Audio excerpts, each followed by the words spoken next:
Vegas! Hey everybody, we're in my hometown of Las Vegas. There's the Vegas sign behind me and a bunch of tourists, but the spot that I want to take you is actually off the strip. It's a chain restaurant from the Philippines. It's called Max's Restaurant, and it's a place that I went to growing up with my family. You celebrate graduations there, reunions, birthdays. They're known for their fried chicken, and you can get all the classics. And we're gonna talk to a chef that has been there for over 50 years. My family and my friends are coming, and the crew's gonna join us too, so let's go. Since 1945, Max's has become known as the house that fried chicken built. It all began here, after World War II, at Maximo Jimenez's house in Quezon City, where American GIs would come over to chat and drink. The GIs missed two things from America, steak and fried chicken, and that's where Max's niece Ruby Troda comes in. Soon after, her breadless fried chicken recipe was born. Eventually, Filipinos started dining there too, and booking parties for every occasion. Today, Max has grown to over 200 locations around the world. Max is marketed towards Filipinos. Filipino food for Filipinos. How do you navigate in terms of moving the food forward? How do you find that balance? There's definitely a balance. Probably about 10 years ago, we had to make a strategic decision because we were really saying, let's get into the mainstream, meaning non-Filipino market. And we started looking at menus and even coming up with like an international menu, even adjusted some of the items to make it more approachable for non-Filipinos. And then we started getting kickback from our Filipino customers, who are our primary market. Right. They're saying, like, what are you doing? I don't think we're going to try to become like a fusion place, kind of hip, you know, and there's a place for that. And I think that is putting Filipino food more on the map.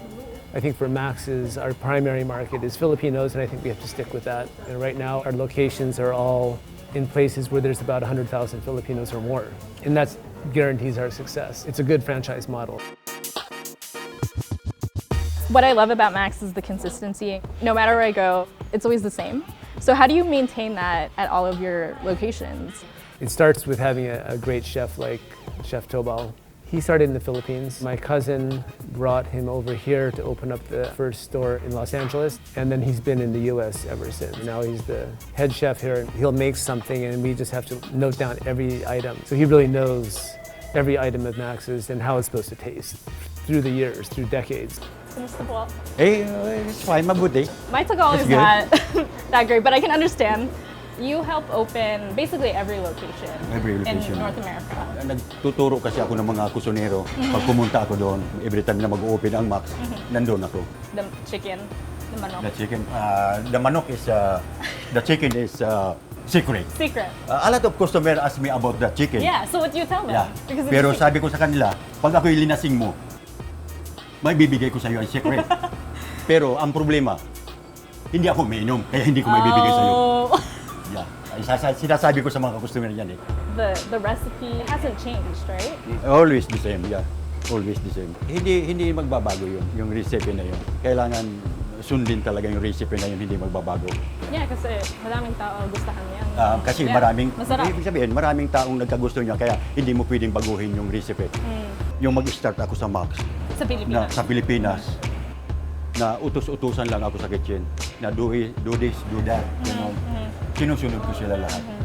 Kaya pataas ako ng pataas hanggang sa makarating na ako dito sa Amerika. Kasi kung hindi ko sinusunod yun, siguro. Exactly. Yeah. Baka hindi ako nakarating dito. Kasi nasubukan ko lahat kung saan. At nasubukan ko yung pila ng mga customer pag bagong bukas ang Max. Kaya masaya ako. Kaya nag-stay na lang ako sa Max ng napakatagal. Kaya inabot ako ng 51 years. Yes. Yeah. And then 51 more. 50? No, I don't think so.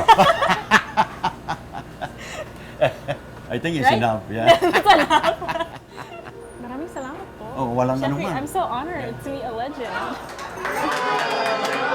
How did Max become a place for celebrations? I think it happened naturally over the years. It started in my grandfather's house. There was a big garden, fish ponds, etc. So it was naturally people started coming and it filled out the downstairs of the house. It was too small, so they started going into the garden and they started booking parties in the garden. And then they started having weddings. So almost every Filipino you meet has probably gone to some party at a Max's. Do you remember the last time we went to Max's together? Oh, I can't remember. In LA. Yeah, it was in LA. It took them a long time to come here. It took them a long time to come to Vegas, yeah. Because I was waiting and waiting all the time. This fried chicken is what makes Max restaurant The best chicken made popular. it's the best chicken. According to Lola. What do you like about the fried chicken? It's really just basic, but it's well done. Yeah, it's simple. I mean, I love fried chicken. This is a very specific style, and it is really different from other fried chickens compared to like Popeyes, KFC, and yet somehow it's still really crispy and tasty. I really understand why people like it. It's really cool that Filipinos that immigrate here, like my Lola, find that familiarity in the chicken, and they really look for that. The fact that Chefy has been able to create this consistency with the food, so no matter where you go, whether it be in the United States or abroad, you know what you're getting. Because it's not Filipino fast food. This is really traditional Filipino food that a lot of people can enjoy. There's something for everybody. And I think that's the reason Filipinos keep coming back. I hope you enjoyed this episode at Max Restaurant. If you want to see more videos like this, you can click here.